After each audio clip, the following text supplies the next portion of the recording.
ವಿಷಯ ಏನಂತ ನೇರವಾಗಿ ಹೇಳಿ. ಯಾಕೆ ರೀತಿ ಪೀಠಿಕೆ ಹಾಕ್ತಾ ಇದ್ದೀರಾ? ಪೀಠಿಕೆ ಅಲ್ಲ, ಭೈರವೇಂದ್ರ ಯಾರು? ಭೈರವೇಂದ್ರ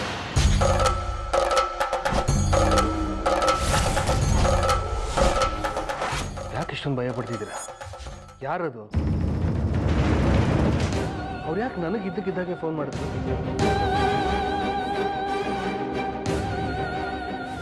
ಆರ್ತಿಯವ್ರೆ, ಆರ್ತಿಯವ್ರೆ. ಅಮ್ಮ ಅಮ್ಮ ಅಮ್ಮ ಅಮ್ಮ, ಯಾಕೆ ಯಾಕೆ ಇಷ್ಟೊಂದು ಗಾಬರಿ ಆಗಿದ್ಯಾ? ಸೂರ್ಯವರಿಗೆ ಭೈರವೇಂದ್ರ ಫೋನ್ ಮಾಡಿದ್ರಂತೆ.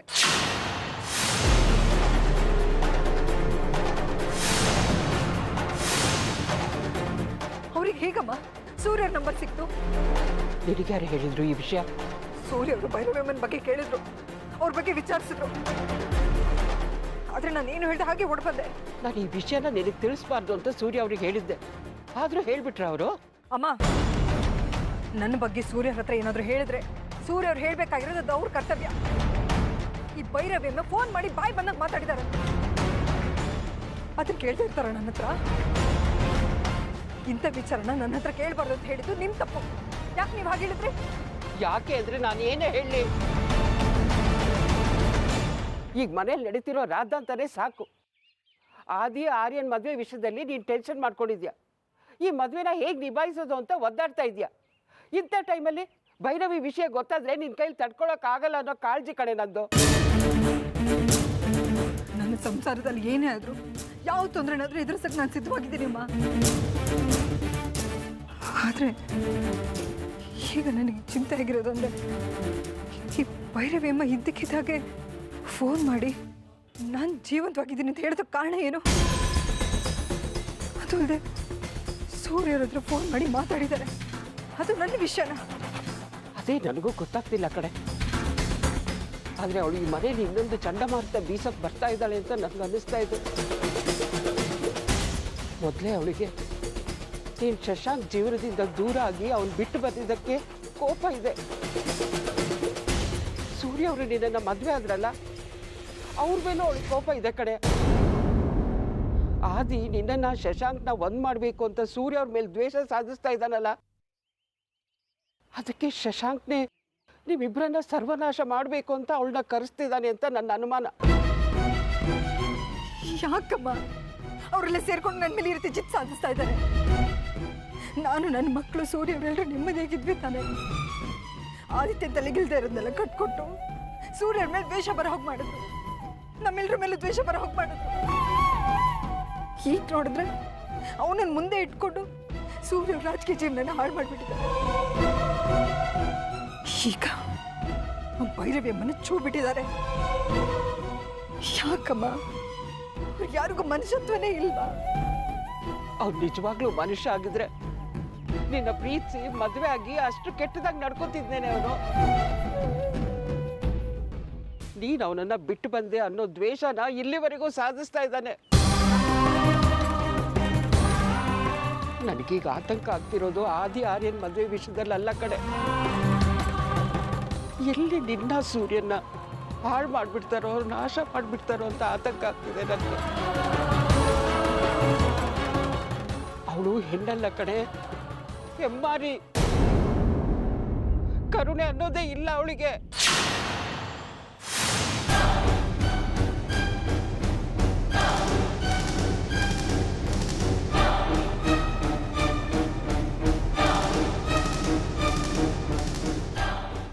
ನಾನು ಎಲ್ಲಿವರೆಗೆ ಹೆದರ್ತೀನೋ ಅಲ್ಲಿವರೆಗೂ ನನ್ನ ಹೆದರಿಸ್ತಾನೆ ಇರ್ತಾರ ಅವರು. ನಾನು ಸುಮ್ಮನೆ ಇರೋದಿಲ್ಲ ಅಮ್ಮ. ಅಕಸ್ಮಾತ್ ನನಗಿಲ್ಲಿಗೆ ಬಂದು ತೊಂದರೆ ಕೊಡೋಕ್ಕೆ ಶುರು ಮಾಡಿದ್ರೆ ಖಂಡಿತವಾಗ್ಲೂ ನಾನು ಸುಮ್ಮನೆ ಇರಲ್ಲ. ನಾನು ಸೂರ್ಯ ಅವ್ರ ಸೊತ್ತು, ಅವ್ರ ಸ್ವತ್ತಲ್ಲ. ಮಕ್ಕಳು ಮದುವೆ ಮಾಡೋ ಟೈಮಿಗೆ ಏನಾದರೂ ಬಂದರು ನನಗೆ ಕಾಟ ಕೊಟ್ಟರೆ ನಾನು ಕೈ ಕಟ್ಕೊಂಡು ಸುಮ್ಮನೆ ಕೂತಿರಲ್ಲ. ತೊಂದರೆನ ನಾನು ಕೊಡೋಕೆ ಶುರು ಮಾಡ್ತೀನಿ. ಅವಳು ಎದುರಾಕೊಳ್ಳೋಕ್ಕಾಗಲ್ಲ ಕಡೆ. ನೀನು ಹಾಗೇನಾದರೂ ಮಾಡಿದರೆ ಅದು ಪರಿಣಾಮ ಸೂರ್ಯ ಅವ್ರ ಮೇಲೆ ಬೀಳುತ್ತೆ. ದುಡುಕಿ ನಿರ್ಧಾರ ತಗೊಳ್ಳೋದು ತಪ್ಪು ಆಗ್ತಿ. ತಪ್ಪು ಅಂತ ತಲೆ ತೆಗೆಸ್ಕೊಂಡು ಕೂತ್ಕೊಂಡ್ರೆ ನನ್ನ ಬಲಿ ಕೊಡೋ ಕುರಿ ಮಾಡಿಬಿಡ್ತಾರೆ. ನಾನು ಸುಮ್ಮನೆ ಇರೋದಿಲ್ಲ ಅಮ್ಮ. ಸೂರ್ಯ ಅವ್ರ ತಂಟೆಗೆ ಏನಾದರೂ ಬಂದರೆ ಅವರೆಲ್ರಿಗೂ ಬೇವ್ರು ಇಳಿಸ್ಬಿಡ್ತೀನಿ.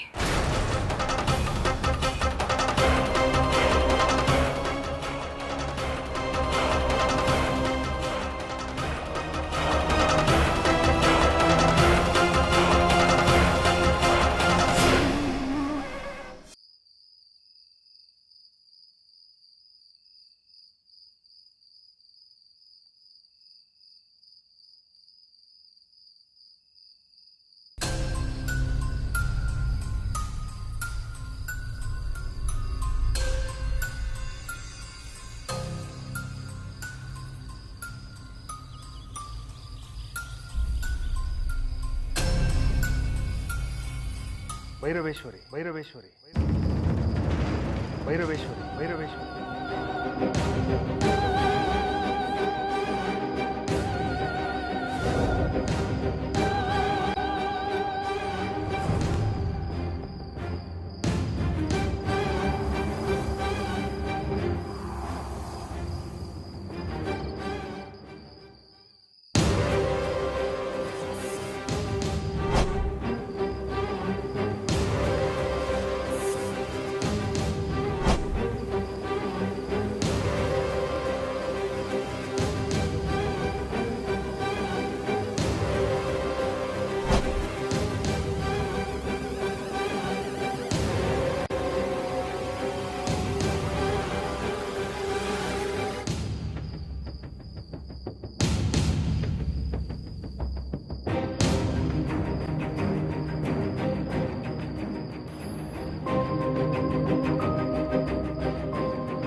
ಯಾಕೆ ಕಾರ್ತಿ ಅವ್ರೆ, ನಿದ್ರೆ ಬರ್ತಾ ಇಲ್ವಾ? ಇಲ್ಲ, ಆ ಕಡೆ ಈ ಕಡೆ ಹೊರನಾಡಿ ಸಾಕಾಯ್ತು. ನನಗೆ ನಿದ್ದೆನೇ ಬರ್ತಾ ಇಲ್ಲ. ಭೈರವಿ ಹೆಸರು ಹೇಳಿದ್ರೆ ನಿಮಗೆ ನಿದ್ರೆ ಬರಲ್ಲ ಅಂತ ಶೋಭಮ್ಮ ಹೇಳಿದರು. ಈಗ ಸತ್ಯ ಅಂತ ಗೊತ್ತಾಯ್ತು. ಯಾಕೆ ನೀವಿಬ್ರು ಅವ್ರಿಗೆ ಅಷ್ಟೊಂದು ಹೆದರ್ಕೋತಾ ಇದ್ದೀರಾ? ಅವ್ರ ಬಗ್ಗೆ ನಿಮಗೆ ಗೊತ್ತಿಲ್ಲ ಸೂರ್ಯ ಅವರೇ, ಅವ್ರು ತುಂಬ ಕೆಟ್ಟವರು.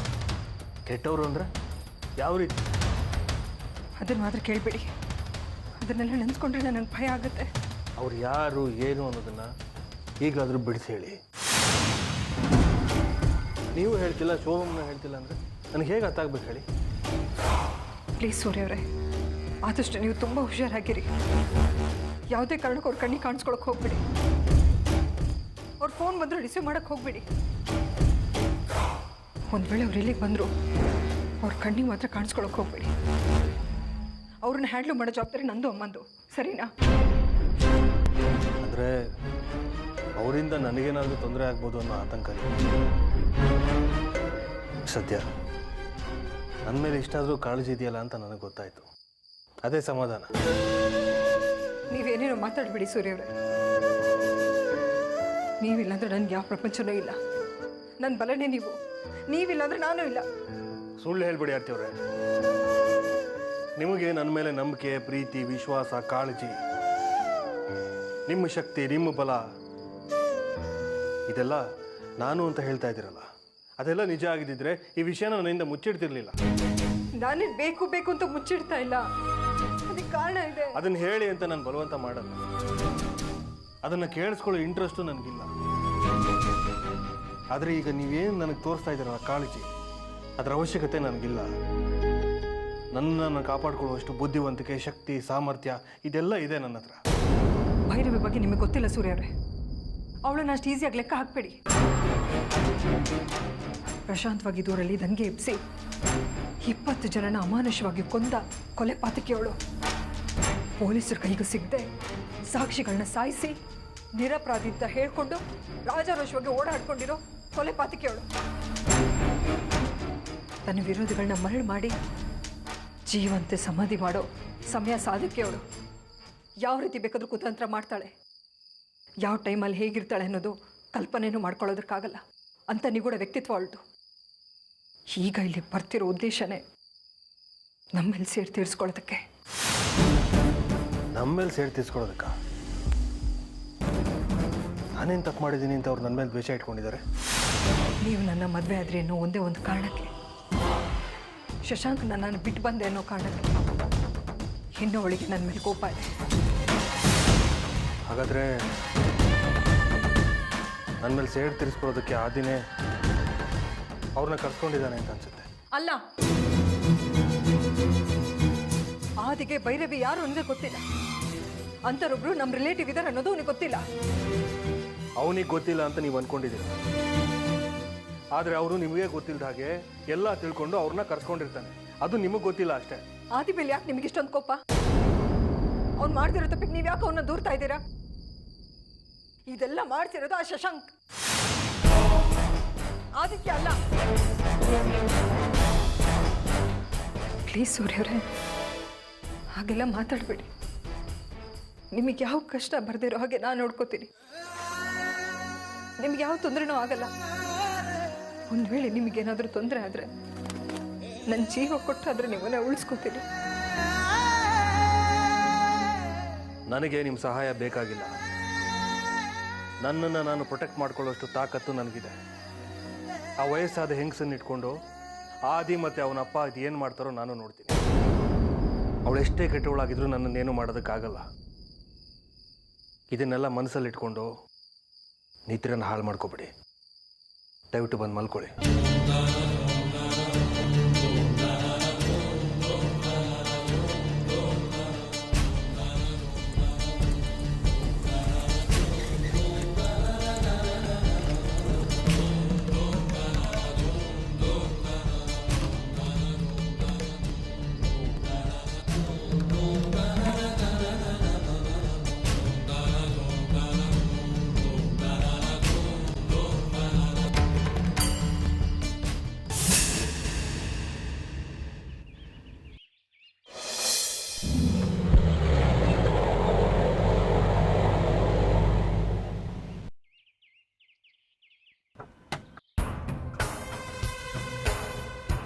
ಏನು ಅರ್ಜೆಂಟಾಗಿ ಬರೋಕ್ಕೆ ಹೇಳಿದ್ದು? ಆದಿ ನನ್ನ ಹತ್ರ ಮಾತಾಡಬೇಕು ಅಂತ ಆರ್ತಿ ಹತ್ರ ಹೇಳಿ ಕಳಿಸಿದ್ದಾನೆ. ಅದು ಮದುವೆ ವಿಚಾರಕ್ಕೆ. ನಾನು ಮಾಡ್ತಿರೋದು ಸರಿನೋ ತಪ್ಪೋ ನನಗೊಂದು ಗೊತ್ತಾಗ್ತಾ ಇಲ್ಲ. ಅದಕ್ಕೆ ನಿಮ್ಮ ಅಭಿಪ್ರಾಯ ಕೇಳಿ ನೀವೇನಾದರೂ ಸಲಹೆ ಕೊಡ್ತೀರೋ ಅಂತ ಬರೋದಕ್ಕೆ ಹೇಳಿದೆ. ಹೋಗಿ ಮೀಟ್ ಮಾಡು, ಅದರಿಂದ ಯಾವ ನಷ್ಟನೂ ಇಲ್ಲ, ನಿನಗೆ ಲಾಭನೇ ಆಗುತ್ತೆ. ನನಗೆ ಅವನ ಮುಖ ನೋಡೋದಕ್ಕೂ ಇಂಟ್ರೆಸ್ಟ್ ಇಲ್ಲ. ಹಾಗಿದ್ಮೇಲೆ ನಾನು ಹೇಗೆ ಅವನನ್ನ ಮೀಟ್ ಮಾಡಲಿ? ಅವನು ನನ್ನ ನೆನಪು ಮಾಡಿಕೊಂಡ್ರೆ ಸಾಕು. ನನಗೆ ಮಾಡಿದ ಮೋಸ ಇಲ್ಲ ನನ್ನ ಕಣ್ಮುಂದೆ ಬಂದು ಅವನನ್ನು ಕತ್ತರಿಸಿ ಸಾಕುವಷ್ಟು ಕೋಪ ಬರುತ್ತೆ. ನಿನ್ನ ಕೋಪ ಏನು ಅಂತ ನನಗೆ ಅರ್ಥ ಆಗುತ್ತೆ. ಆದರೆ ನಿನ್ನ ಕೋಪನೆಲ್ಲ ಬದಿಗಿಟ್ಟು ಅವನ ಹತ್ರ ನೀನು ಆಟ ಆಡಬೇಕು. ಆದರೆ ಆಡೋ ಆಟದಲ್ಲಿ ಅವನು ಸೋಲಬೇಕು, ನೀನು ಗೆಲ್ಲಬೇಕು.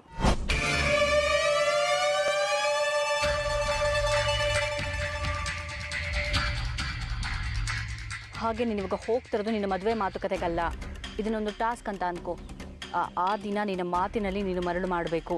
ಅವನು ನಿನ್ನ ಮುಷ್ಟಿನಲ್ಲಿ ಬಿಗಿಯಾಗಿ ಉಳ್ಕೋಬೇಕು.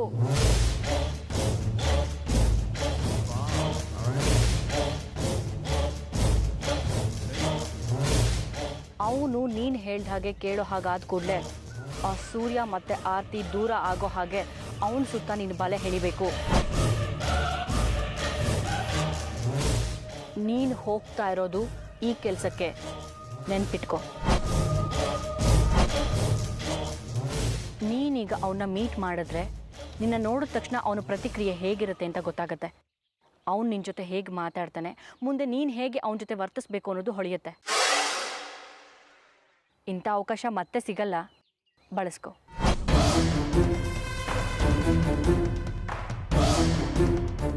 ನೀವು ಹೇಳ್ತಿರೋದು ಸರಿನೇ ಇದೆ. ನನಗಾದ ಮೋಸಕ್ಕೆ ನಾನು ಸೇಡ್ ತೀರಿಸ್ಕೊಳ್ಳೋದಕ್ಕೆ ಇದೇ ಸರಿಯಾದ ಸಮಯ. ಆರ್ತಿ ನಿನ್ನನ್ನು ಆ ಮನೆಗೆ ಕರ್ಕೊಂಡು ಹೋಗಿರೋದು ಆದಿ ಜೊತೆ ನಿನ್ನ ಮದುವೆ ಮಾಡಬೇಕು ಅಂತ. ಅದು ಅವಳ ಕನಸು ಕೂಡ. ಅದನ್ನು ನೀನು ಎನ್ಕ್ಯಾಶ್ ಮಾಡ್ಕೊ. ಆ ದಿನ ಮದುವೆ ಆಗು, ಆದರೆ ಅವ್ನು ನೆಮ್ಮದಿಯಾಗಿರೋದಕ್ಕೆ ಬಿಡಬೇಡ. ಸೂರ್ಯನ ಮೇಲೆ ಸೇಡ್ ತೀರಿಸ್ಕೋಬೇಕು ಅಂತಿರೋ ಆ ದಿನ ಹುರಿದುಂಬಿಸು. ಆರ್ತಿ ಹಾಗೂ ಸೂರ್ಯನ ಬೇರೆ ಬೇರೆ ಮಾಡಬೇಕು ಅಂತಿರೋ ಆದಿತ್ಯಂಗೆ ನೀನು ಸಹಾಯ ಮಾಡು. ಒಟ್ಟಲ್ಲಿ ಆದಿ ಮನಸ್ಸಲ್ಲಿ ದ್ವೇಷ ಅನ್ನೋದು ಹೆಮ್ಮರವಾಗಿ ಬೆಳಿಬೇಕು ಅಷ್ಟೇ.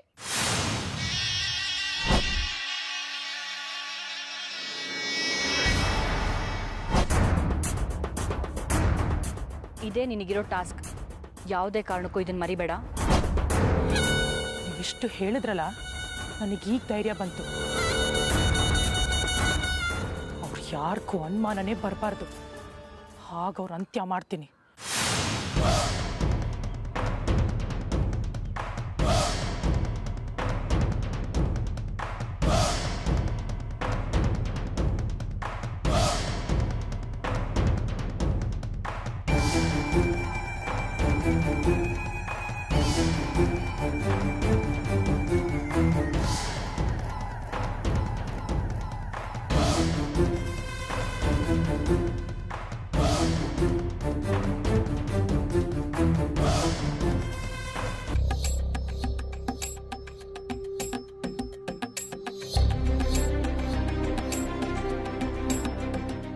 ಅಜ್ಜಿ, ಬೆಳಿಗ್ಗೆಯಿಂದ ಯಾರಿಗೋಸ್ಕರ ಕಾಯ್ತಾ ಇದ್ದೀರಾ? ಯಾರೋ ಒಬ್ರು ಮುಖ್ಯವಾದವ್ರು ಬರ್ಬೇಕಣೆ, ಅದಕ್ಕೆ ಕಾಯ್ತಾ ಇದೀವಿ. ಅಜ್ಜಿ ಅಜ್ಜಿ, ಬರೋರು ಬರ್ತಾರೆ. ಬರೋರ್ಗೋಸ್ಕರ ಈ ತರ ಕಾಯಕ್ಕಾಗತ್ತಾ? ಯಾಕೆ ಇಷ್ಟೊಂದು ಟೆನ್ಷನ್ ಮಾಡ್ಕೊಂಡಿದ್ದೀರಾ ನೀವು? ಅಷ್ಟೊಂದು ಹಗುರವಾಗಿ ಮಾತಾಡ್ಬೇಡ ಅವ್ರ ಬಗ್ಗೆ. ನಿನಗೇನೇ ಗೊತ್ತವ್ರು ಯಾರು ಅಂತ? ಅವ್ರನ್ನ ನೀನು ಸಾಮಾನ್ಯದವ್ರು ಅನ್ಕೋಬೇಡ. ಒಂದ್ ಕಾಲದಲ್ಲಿ ಸರ್ಕಾರನೇ ಗಡಗಡ ಅಂತ ನಡಗಿಸಿದ ಹೆಣ್ಣು ಅವರು. ನೋಡೆ, ಬರ್ತಿದ್ದಾಗೆ ಕಾಲು ಬಿದ್ದು ಆಶ್ರಮ ತಗೊಂಬಿಡು. ನಿನಗೆ ಯಾರಿಂದನೂ ತೊಂದರೆ ಆಗ್ಬಾರ್ದು, ಹಾಗೆ ಅವ್ರು ನೋಡ್ಕೊಂತಾರೆ. ಅಜ್ಜಿ, ನನ್ಗೆ ಭಯ ಅಂತ ಏನೂ ಇಲ್ಲ. ಯಾಕಂದ್ರೆ ನನ್ ರಕ್ಷಣೆಗೆ ಅಂತ ಚಕ್ರಿ ಇದಾರಲ್ಲ.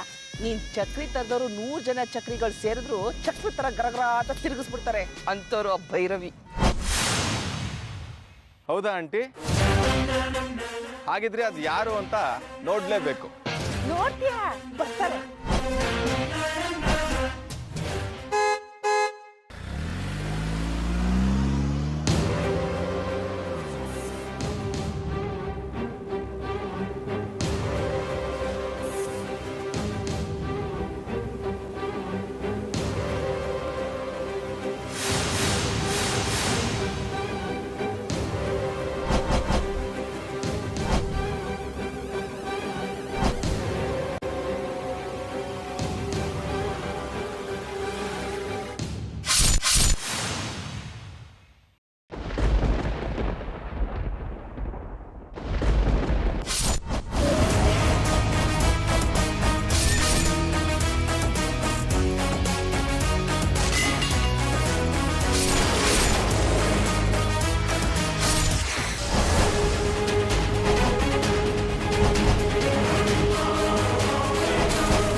ಆಶೀರ್ವಾದ ಮಾಡಿ.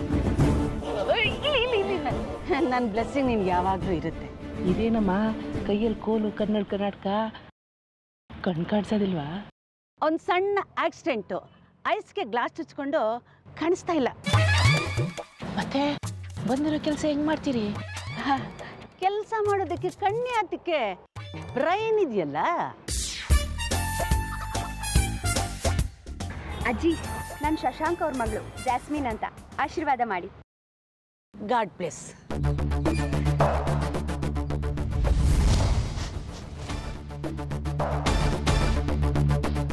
ಯಾರೋ ಗಂಡ್ಸ್ ಬಂದಂಗಿದೆ.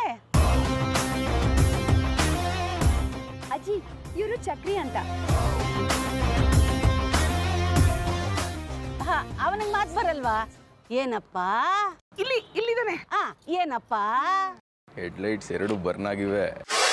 ಚೆನ್ನಾಗೇ ಬರುತ್ತೆ ಅಜ್ಜಿ. ಏನ್ ಹೆಸರು? ಚಕ್ರಿ, ಪೋಕ್ರಿ ಅಂದಂಗೆ. ಪೋಖ್ರಿ ಇದ್ದಂಗಲ್ಲ ಅಜ್ಜಿ, ಪೋಖ್ರಿನೇ. ಹೆಂಗೆ ಎಂಟ್ರಿಗೆ ಪಂಚ್ ಡೈಲಾಗ? ಜಾಸ್ತಿ ಕಿಸಿಬೇಡಿ, ಕಟ್ಸಿರೋ ಹಲ್ ಕಾಣಿಸ್ತಾ ಇವೆ. ನೋಡಪ್ಪ, ಚಕ್ರಿ ಅಂತ ಕರೆಯೋದು ನನಗೆ ಕಷ್ಟ ಆಗುತ್ತೆ. ಛತ್ರಿ ಅನ್ಬಿಡ್ಲಾ? ಛತ್ರಿ ಅಂತೀರಾ? ಅದೇ ಹೆಸರು ನಿಂಗೆ ಸೂಟ್ ಆಗುತ್ತೆ ಅನ್ಸುತ್ತೆ. Is it okay? ಕರೀರಿ, ಪರವಾಗಿಲ್ಲ. ಜಾಸ್ಮಿನ್. ಅಜ್ಜಿ, ಗೆಟ್ ಮೀನ್ ಸೈಡ್. ಬನ್ನಿ ಅಜ್ಜಿ. Go back. ಚಕ್ಕು. ಜಾಸ್ಮಿನ್, ಬನ್ನಿ ಅಜ್ಜಿ.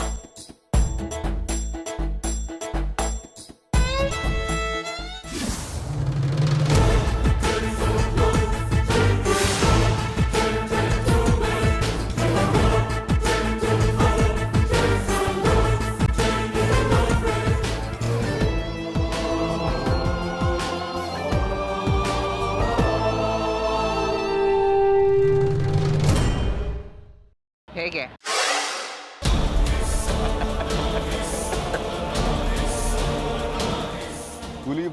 ಹುಲಿ ಬರುತ್ತೆ ಅಂತ ಬಿಲ್ಡಪ್ ಕೊಟ್ರಲ್ರಿ ರೀ. ಪಾಪ ಕಣ್ಣು ಕಾಣಿಸ್ತಾ ಇರೋ ವಯಸ್ಸಾದ ಮುದುಕಿ. ಕಣ್ಣು ಮೂಗು ಬಾಯಿ ಎಲ್ಲ ನೆಟ್ಗಿದ್ದು ನೀವು ಶಶಾಂಕೆ ಏನು ಮಾಡ್ಕೊಳಕ್ಕಾಗಲಿಲ್ಲ. ಈ ಅಮ್ಮ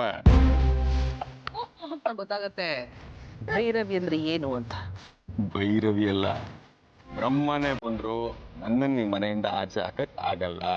ನೋಡೋಣ. ನೋಡ್ತೀನಿ.